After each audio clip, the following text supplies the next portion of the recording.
All right, let's just jump right in. With AI blowing up everywhere, everyone's asking the same question. What does this mean for professional jobs? The high-skilled ones. Are we about to see a huge shakeup?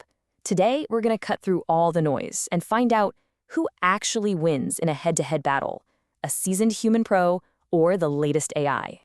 But let's bring this home, right? This isn't just about some abstract idea of jobs. This is about your job. I'm talking about the one you've poured years of your life into, the skills you've built. Can an algorithm really come along and do it just as well? Or, let's be honest, maybe even better?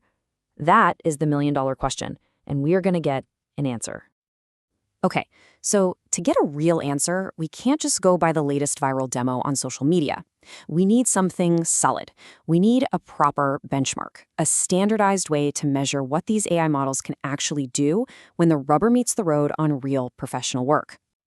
I mean, it feels like we're getting whiplash, right? One minute AI is composing music, the next it's making a huge mistake on a simple math problem. So to get past that, a group of researchers decided to build something like a professional certification exam, but for AI, a way to really put its skills to the test in a controlled way. And they called it GDP-Val. The name kind of says it all. GDP, value. It's all about testing AI on the kind of work that actually has economic value. The stuff that contributes to the real economy. This isn't about asking an AI to write a poem, it's about seeing if it can do the jobs that people get paid for.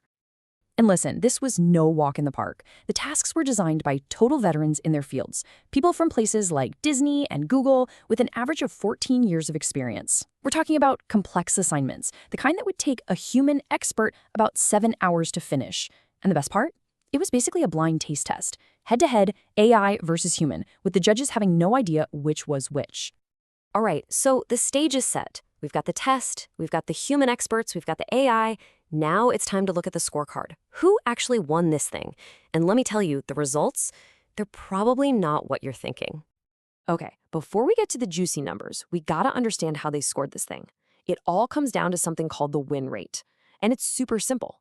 An expert grader gets 2 final projects, one from a human, one from an AI, with no labels. They just have to pick which one is better. The win rate is just the percentage of times the AI's work was chosen as being as good as or even better than the humans.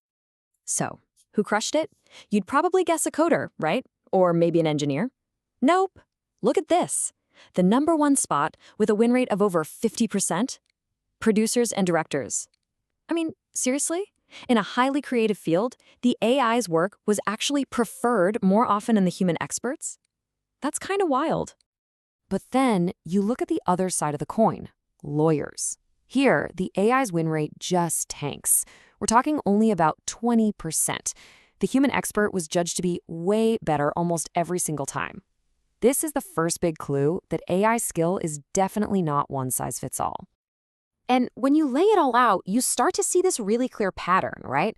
On one side, you have these creative and communication roles like producers, editors, journalists, where AI is shining. But on the other, you have jobs that demand real-world precision, like lawyers and property managers, where it's, well, not shining so much. So what gives? What's the real difference here?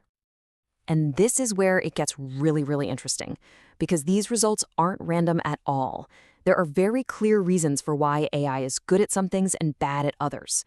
And once you understand that, you get this whole new way of looking at AI's place in the world. So let's really nail this down. What is it about a producer's task that is so different from a lawyer's task, at least from an AI's point of view? What are the core skills being tested?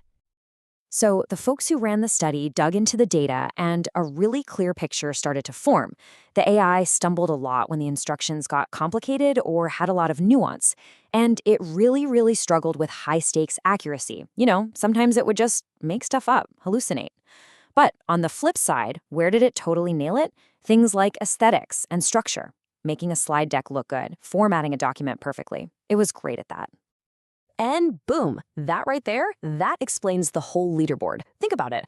A producer's job often involves structuring a story, making a pitch deck look great. That's all about structure and aesthetics. It's totally in the AI's wheelhouse. But a lawyer's work? That's about absolute gotta-be-right precision, where one wrong word can be a disaster. And that's exactly where the AI falls apart. Okay, so let's bring this all back home. What does this mean for your career? Because this isn't just trivia. This study gives us a much smarter framework for thinking about how AI is going to show up in our own jobs. So what should you take away from all this? Here's the rundown. First off, AI isn't a jack of all trades. It's a specialist, a very, very specific one. Second, if your job involves a lot of structuring information or making things look good, you're probably going to see AI as a partner sooner rather than later. Third, if your work demands extreme accuracy where mistakes are costly, your job is safer, for now. And maybe the biggest takeaway of all, you've got to stop thinking about your job title. It's about the specific tasks you do day in and day out. So I want to leave you with a question to chew on. Think about your own workday. Which of your tasks are all about structure and aesthetics? And which ones are about critical, high-stakes precision? Because figuring out that split, well, that's how you'll know what's coming next.